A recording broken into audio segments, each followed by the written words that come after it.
In today's video, we are going to be taking a look at the MSI ARTYMIS 343 CQR monitor, which is a curved monitor with 165Hz refresh rate and something really special, 550 nits of peak brightness.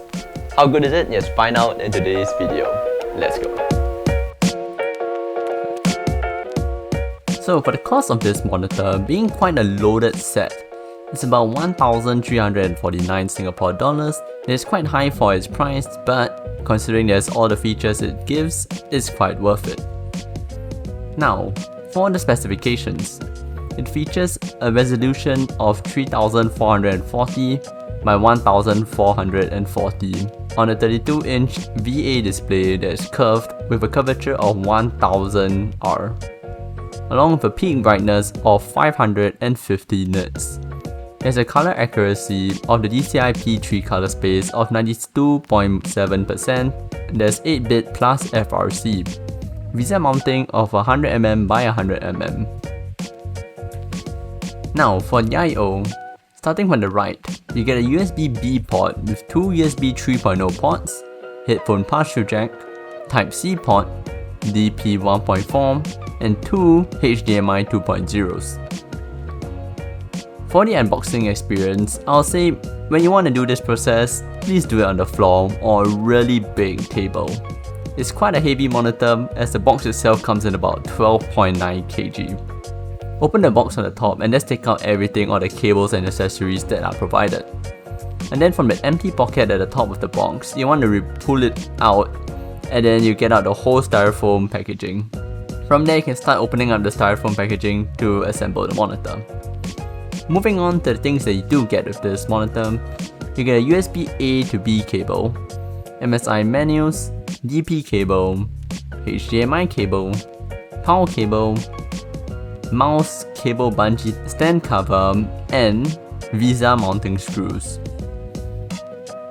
Assembly wise, the stand is assembled with a toolless system by a screw at the bottom of the base of the stand.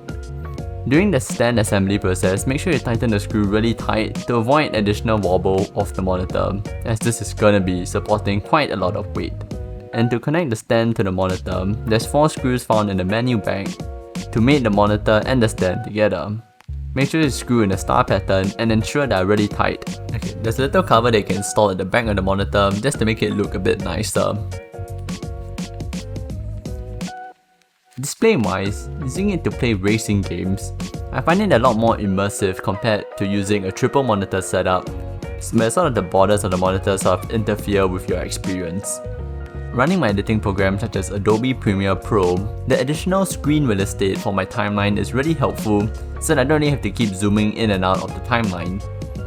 It also helps that the colors are decently accurate, I'll say, though I don't really have a proper tool to test them, but in my eye it looks quite alright compared to my other 3 monitors.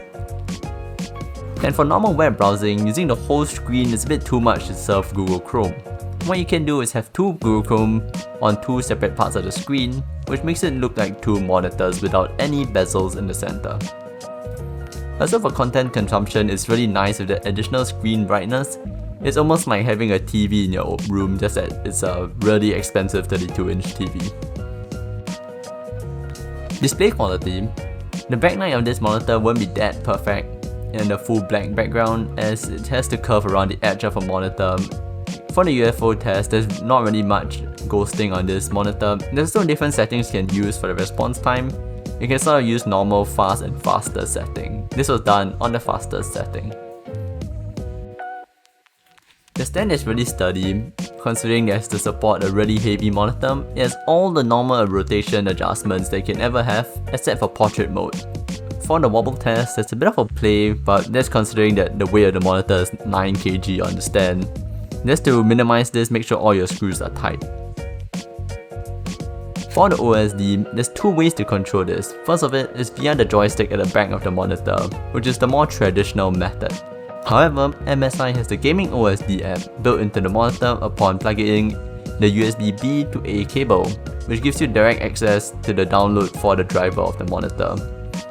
So via the driver of the monitor, you can control basically anything through the OSD via this OSD app, which is really useful. Now for the additional features. You have RGB at the back of the monitor, though it's not really that bright, so if you're facing this monitor against a wall, you won't really notice it. There's also a built-in headset stand within the side of the monitor. Now the plus points of the monitor.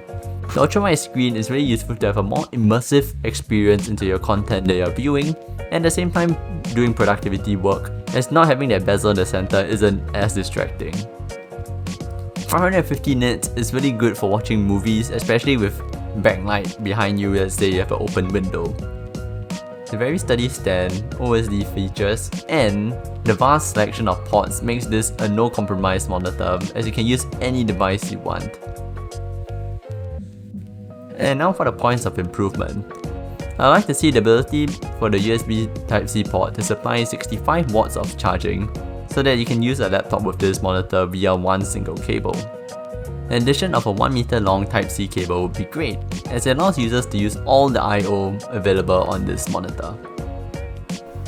In the end, I feel that people who either do a lot of content consumption or just like to game with an ultrawide monitor with the 21:9 aspect ratio games that support it, this is definitely a viable option for you with 165Hz, 1 millisecond response time, and 550 nits for HDR content. Is Adobe 400 certified. So if you guys enjoyed this video, leave a like, subscribe, share, comment down below, and I will see you guys in the next one. Peace out.